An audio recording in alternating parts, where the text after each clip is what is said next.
Essa não é uma história de ficção. Ela aconteceu em 2025, envolveu o Pix, o Banco Central, uma empresa estratégica chamada CIM Software e revelou fragilidades tão absurdas que chocaram investigadores, especialistas e o próprio sistema bancário. Hoje, você vai entender como esse ataque foi arquitetado, como o plano funcionava por dentro, quem são os envolvidos segundo as investigações e como terminou essa história que escancarou o quão vulnerável pode ser o coração digital do país. O alvo invisível, a CIM Software. Para entender o golpe, é preciso entender o alvo. A CIM Software não é um banco comum. Ela é uma empresa responsável por interligar instituições financeiras ao Sistema de Pagamentos Brasileiro, o SPB, que inclui o Pix, sistema que movimenta trilhões de reais por ano. Na prática, a CIM funciona como uma ponte. Se essa ponte cai, todo o fluxo passa a correr risco, e foi exatamente ali que os criminosos encontraram o elo mais frágil. O ataque não foi uma invasão tradicional. Diferente do que muita gente imagina, esse ataque não foi uma invasão direta de sistema. Não houve quebra de firewall mirabolante, não houve exploração de falha técnica complexa. O que houve foi algo muito mais perigoso: uso de credenciais verdadeiras. Segundo as investigações, os criminosos obtiveram login e senha legítimos de acesso à CIM Software, provavelmente por meio de engenharia social, uma técnica baseada em manipulação psicológica. Ou seja, alguém com acesso real foi convencido, aliciado ou comprado. A peça-chave, o funcionário.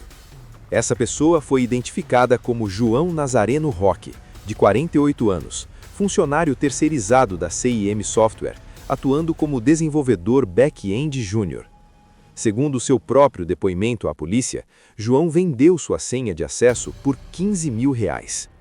Primeiro recebeu uma oferta de R$5 mil, depois mais R$10 mil para executar comandos diretamente no sistema. Os pagamentos foram feitos em dinheiro vivo, entregues por um motoboy com cédulas de R$100. João afirmou ainda que foi abordado inicialmente ao sair de um bar em São Paulo por alguém que já conhecia seu nome e sabia exatamente qual era sua função na empresa.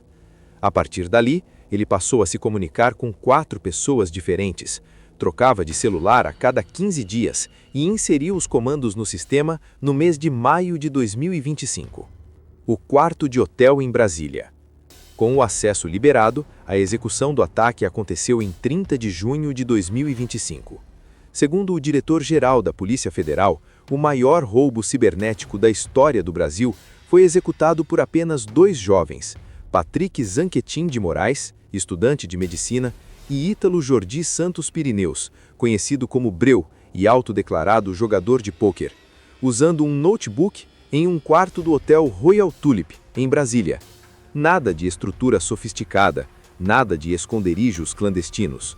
Um hotel de luxo, internet registrada no nome de um laranja em Goiânia e um sistema fraudulento capaz de simular comandos legítimos da CIM Software diretamente para o Banco Central. Como o dinheiro foi desviado? Os criminosos criaram um ambiente espelhado, capaz de enviar ordens ao Banco Central como se fossem transferências reais e autorizadas. Em poucas horas, os sistemas executaram transferências em cadeia a partir de contas de reserva de ao menos 6 instituições financeiras. Entre elas, segundo a apuração jornalística, BMP, Credit System e Banco Paulista. O valor final chegou a 813 milhões e 79 mil reais. Como resumiu o diretor da PF, em meia dúzia de comandos conseguiram desviar 800 milhões de reais. Para efeito de comparação, o famoso assalto ao Banco Central em Fortaleza, em 2005, envolveu túneis, logística complexa e mortes, e rendeu apenas 165 milhões. Aqui, tudo aconteceu em silêncio. A lavagem do dinheiro. Depois do desvio, começou a fase mais sofisticada, a ocultação dos valores. As investigações da Operação Magna Fraus revelaram o uso de contas bolsão, empresas de fachada e criptomoedas, As contas bolsão funcionam como buracos negros, concentram dinheiro de várias pessoas sob um único CNPJ e 2 CPFs visíveis, escondendo os verdadeiros beneficiários. Cerca de 205 milhões de reais foram parar em carteiras de criptomoedas ligadas a Patrick Zanquetin de Moraes, estudante de medicina, e sua namorada, Nila Vitória Ribeiro Campos, médica recém-formada. Zanquetin cobrava 3% de comissão para o chamado resumo dos valores, termo usado para desbloquear fundos via cripto. Quem são os envolvidos?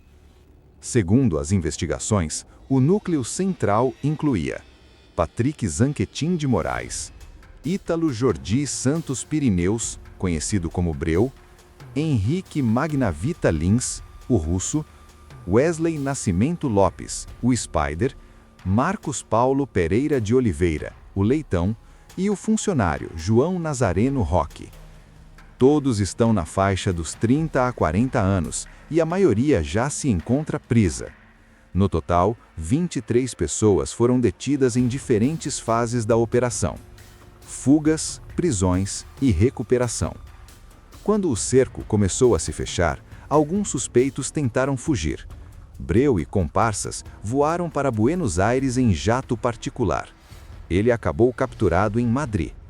Russo e Spider foram para Frankfurt, na Alemanha. Houve prisões também na Espanha e na Argentina. A justiça autorizou o bloqueio de 270 milhões de reais. Grande parte do valor foi recuperada, mas uma parcela nunca mais foi localizada.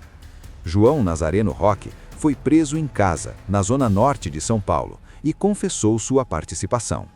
O impacto no sistema financeiro. Após o ataque, o Banco Central determinou o desligamento temporário das instituições conectadas à CIM. O Pix foi suspenso para alguns bancos, mas continuou funcionando normalmente para outros. Nenhum sistema do BC foi diretamente invadido, mas a dependência de terceiros ficou escancarada.